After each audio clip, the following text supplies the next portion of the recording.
series known for virtually non-stop shooting, it's surprising how much time you spend in Call of Duty Black Ops Cold War's single-player campaign with your weapons holstered. Certainly more than any other game in the franchise's 17-year history.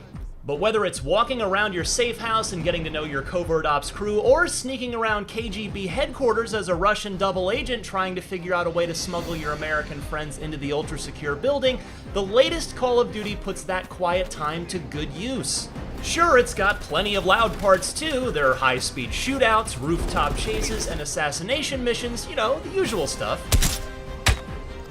But this time around, it reaches its peak without any weapons drawn. Are you taking him into the KGB with you? Are you crazy? Wait for Mason or Woods to return. I don't need Mason or Woods. I need Bell. He's got the skill we need. Black Ops Cold War really sells its, Black Ops Cold War setting well. You'll see 80s fashion, plenty of CRT TVs, and a whole lot of smoking indoors. It's authentic. Even better, I love how your choices when you fill out your character's psych profile actually affect gameplay. Your codename is always Bell, but you can choose your own background and personality traits, and that last one manifests as multiplayer-style perks, such as faster reloading speeds or increased bullet damage dealt. You can even pick your own name, unless you're me for some reason. Black Ops veterans will be greeted by some familiar faces. Woods and Mason return from Black Ops 1, though I was a little disappointed that neither has a ton to do in the story other than be your sidekick. Party favors are in the trunk. It is some good nostalgia to step back into the boots of Mason at various times, though.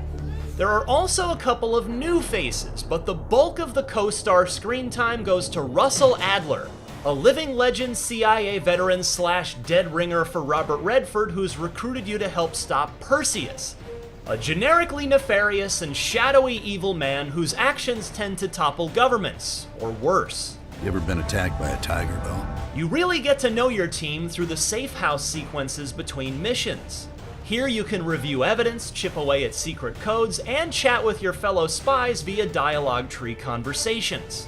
I very much enjoyed this aspect of the campaign, even if none of those conversations seem to factor into the endgame in the way that other choices do.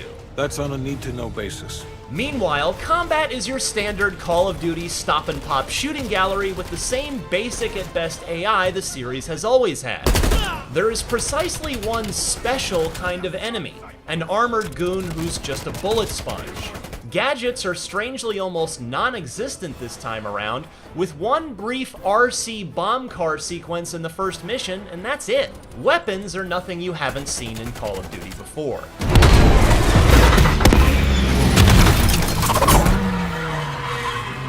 That said, I was impressed at the ways in which Cold War admirably tries to carve out some new space in the Black Ops universe with some new mechanics.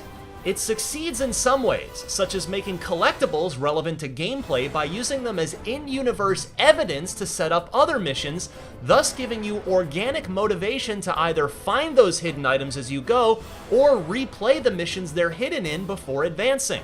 Classic spy tricks like photography and lockpicking factor into gameplay too.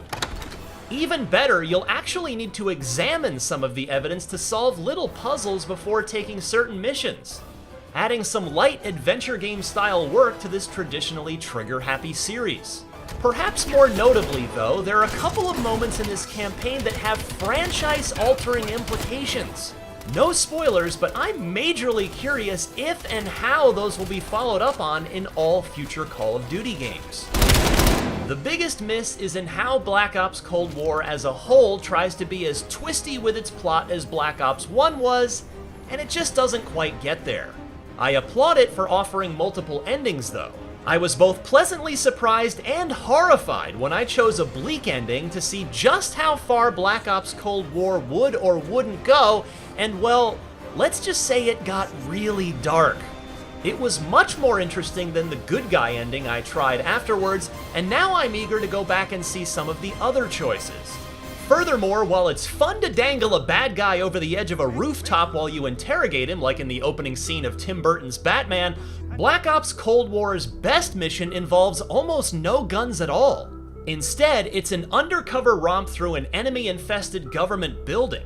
If that sounds familiar, it's because something very much like it was the highlight of Call of Duty World War II back in 2017.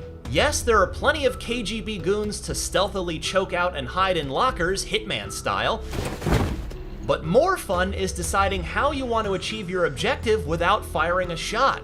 You can beeline through this or really take your time skulking around to explore every option. I recommend the latter. Call of Duty's moment-to-moment gameplay is still primarily a well-dressed shooting gallery, but Black Ops Cold War succeeds in making its quiet time a defining part of its experience, rather than just a deep breath between the loud and explodey sequences.